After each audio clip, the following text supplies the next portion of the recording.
Friends, welcome back to our channel. இன்றைக்கி நம்ம என்ன ரெசிபி பார்க்க போகிறோம்னு பார்த்தீங்கன்னா கொரியன் பொட்டேட்டோ பேன்கேக்ஸ் தான் எப்படி செய்கிறதுன்னு பார்க்க போகிறோம். இது கூடவே இந்த செசமி சாஸ் வச்சு சாப்பிட்றப்ப ரொம்ப எம்மியாக இருந்துச்சு. இது எப்படி செஞ்சுன்றதை வாங்க வீடியோக்குள்ள போய் பார்க்கலாம். இது செய்கிறதுக்கு நான் 2 உருளைக்கிழங்கு எடுத்திருக்கேன், ஒரு வெங்காயம் வந்து எடுத்திருக்கேன். இதை வந்து வாஷ் பண்ணிவிட்டு பீல் பண்ணிடலாம்.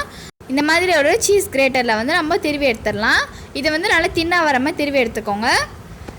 இந்த மாதிரி பொட்டேட்டோவை திருவி எடுத்ததுக்கப்புறமா வந்து நம்ம இதை வடிகட்டி எடுத்துடலாம். எக்ஸஸ் வாட்டர் எல்லாமே வந்து வடிகட்டி எடுத்துருங்க.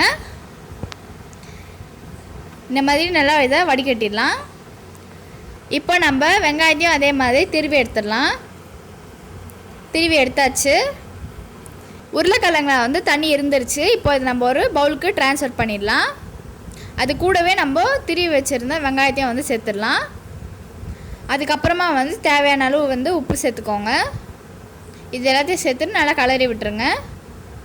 அதுக்கப்புறமா ஒரு 1/4 டீஸ்பூன் அளவுக்கு க்ரஷ் பண்ணி வச்சுருக்க பெப்பர் சேர்த்துட்டு அதுக்கப்புறமா வந்து சில்லி ஃப்ளேக்ஸும் நம்ம சேர்த்துடலாம். அதுக்கப்புறம் வந்து நான் ஒரு டீஸ்பூன் அளவுக்கு கார்ன்ஃப்ளவர் சேர்த்துக்கிறேன். நீங்கள் மைதா கூட ஆட் பண்ணிக்கலாம். எல்லாத்தையும் சேர்த்துட்டு நல்லா கலரி விட்டுருங்க. இந்த மாதிரி தவா வந்து ஹீட் பண்ணிக்கலாம். அதுக்கப்புறமா வந்து ஒரு 2 டீஸ்பூன் அளவுக்கு எண்ணெய் விட்டுக்கிறேன். எண்ணெய் நல்லா வந்து ஹீட் ஆனதுக்கப்புறமா வந்து செஞ்சு வச்சுருக்க பேன்கேக் மிக்சரில் கொஞ்சமாக எடுத்துகிட்டு நம்ம நல்லா வந்து டேப் பண்ணிக்கலாம். நீங்கள் வந்து உங்களால் முடிஞ்ச அளவுக்கு தின்னாக வந்து போட்டுக்கோங்க. இந்த மாதிரி வந்து நான் 2 வந்து போட்டு எடுத்துக்கிறேன். ஒரு பக்கம் வந்ததுக்கப்புறமா வந்து இன்னொரு பக்கம் வந்து நீங்கள் திருப்பி விட்ருங்க. இந்த பேன்கேக்ஸ் வந்து ரொம்பவே சூப்பராக இருந்துச்சு. வெளில வந்து நல்லா கிறிஸ்பியாகவும் அதே மாதிரி உள்ள நல்லா சீவியாகவும் சூப்பராக இருந்துச்சு. இந்த சைடும் நல்லாவே வந்து குக் ஆகட்டும். 2 சைடுமே நல்லா குக் ஆனதுக்கப்புறமா வந்து நம்ம இதை எடுத்துடலாம். இதே மாதிரி எல்லாத்தையும் போட்டு நீங்கள் வந்து எடுத்துருங்க. இப்போ வந்து நம்ம செசமி சாஸ் எப்படி செய்கிறதுன்னு பார்க்கலாம். அதுக்கு இந்த மாதிரி ஒரு பவுலில் ஒரு 2 டீஸ்பூன் அளவுக்கு சோயா சாஸ் வந்து ஆட் பண்ணிக்கோங்க. அதுக்கப்புறமா வந்து ஒரு டீஸ்பூன் அளவுக்கு வினிகர் வந்து ஆட் பண்ணிவிட்டு நல்லா வந்து கலரி விட்டுருங்க.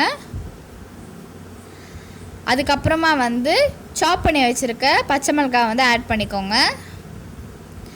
அதுக்கப்புறமா சாப் பண்ணி வச்சுருக்க வெங்காயத்தையும் வந்து ஆட் பண்ணிக்கோங்க.